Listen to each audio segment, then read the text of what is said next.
Dito tayo ngayon sa Motostrada sa may Caloocan, ang nag-iisang dealer ng CF Moto sa Pilipinas. So si Maldita, yung CF Moto 450 MT ko, ipapa-change oil ko for the second time.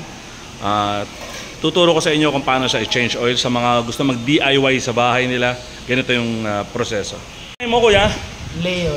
Kuya Leo ng Motostrada CF Moto. Siyempre kuya, palalamigin muna. Siyempre. Ano mga tatanggalin pagkalamig? Siyempre, drain flag, unang-una. Hindi, itong ilalim. Ano tawag dyan? Skid plate. Yan, Ito. Tanggal yung plate. Tanggal ang drain plug. Drain plug.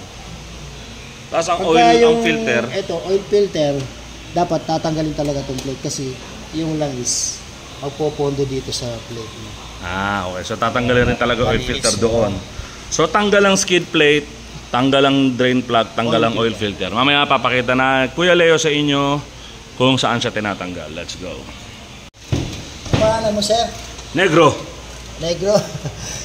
ang size nito 13 yung bolt dito sa Size 13 ang bolt ng skid socket. plate. Gumamit kayo socket. Socket, no, para mas okay, kuya. Para hindi mabilog. So yun ang unang tatanggalin. Bali, dalawa dito, dalawa din dito. Ito naman, Dalawa sa harap, dito sa dalawa sa gilid. Allen bolt yata dito. Ito Allen. Allen yan, kuya.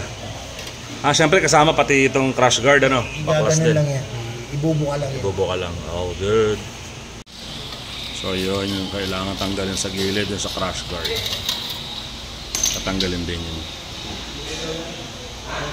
Tanggal na yung skid plate.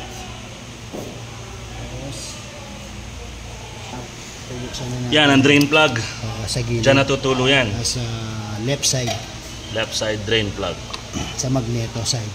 Sa magneto side. Galing ni Kuya Leo. Yung iba nalalaglag yung washer. May washer pa yan, kuya. Oo, ito. So siguraduhin na may isasama yun. Oo, siyempre. Ayan, yan yung washer. Ito yung washer. Ayun, baka Minsan kasi nalalaglag na, hindi na hindi napapansin, sumasama sa langis. Oo, yung ibang hindi kabisado pa yung Kuya, ilang litro yan?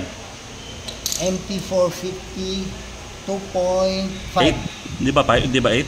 MT800 yun. Ang 2.8. Ang 450 MT, 2.5. Same with 450 SR and 450 NK, tama? Ayun, so pare-parehas sila. 2.5 liters only. Basta ito lang ginagamit namin. To remove the oil filter. May dalawang klase kasi yung pagka isang malaki, isang maliit. Okay. Ngayon, pagka maliit, ito na yung gagamitin namin. Pag maliit, ayan. Pagka yung ipapalit namin na oil filter, ganito na siya.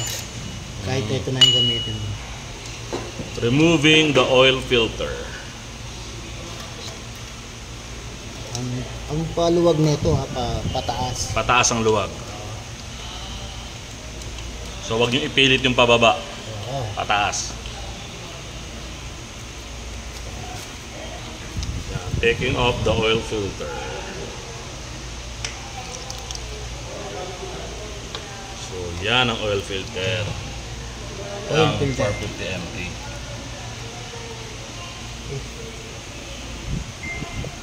Make sure lang kuya lahat lumabas, ano? Pag wala nang pumapatak, pwede na. Ayan. Basic lang, ha? Kahit sa bahay, pwede nilang gawin. DIY. Gamitin natin Wort oil. Yan. German oil to, European oil, ha? Hindi to basta-basta, ha? Thank you Wort oil. Ano to? 15W50. Kuya, pwede to? 15W50? Maganda to? Iyan. Ayan, let's go. Wort oil, let's go. Sa mga motor o kahit sa sasakyan ng change oil. Actually ako kahit hindi pa change oil na, kahit maganda lang is make sure ko na nagpapalit din kagad. Kasi yan, isa yan sa nagpapahaba ng buhay ng mga makina natin. Kaya alagaan nyo sa change oil mga motor nyo. Tsaka pili kayo lagi ng quality na lalangis, sa totoo lang. Malaking bagay yan. Kasi yung puso nung makina ng motor natin ang inaalagaan yan. Maglalagay na tayo ng oil. Gamit tayo ng panel o embudo. Siyempre Wort oil. Yeah. 2.5 kuya, di ba? 2.5. 2.5 liters. So, ganun lang kadali. Nakita nyo, ha? Siguraduhin na mahigpit na yung mga drain plug. Yun. Tsaka yung oil Make filter. sure mahigpit lahat ng mga drain plug, doon ang drain plug, tsaka yung oil filter. Isa kasi, buhusin na lang, hindi pa pala nakakabit yung drain plug. Oo nga. So, make sure lahat nakakabit na. Tapon lahat yung langis. Ibabalik na. So, tatandaan ang mga tatanggalin is tatanggalin itong crash guard na to. Binubuka lang siya. Tatanggalin yung engine guard or skid plate. Yun ang mga tatanggalin. Siyempre dito din sa kabila, tanggal din yung crash guard, isa yon. Tapos siyempre yung skid plate, tapos yung drain plug and yung oil filter. So yun ang mga tatanggalin pa mag-change oil. Galing nga sa parts and service ng Motostrada CF Moto. Let's go!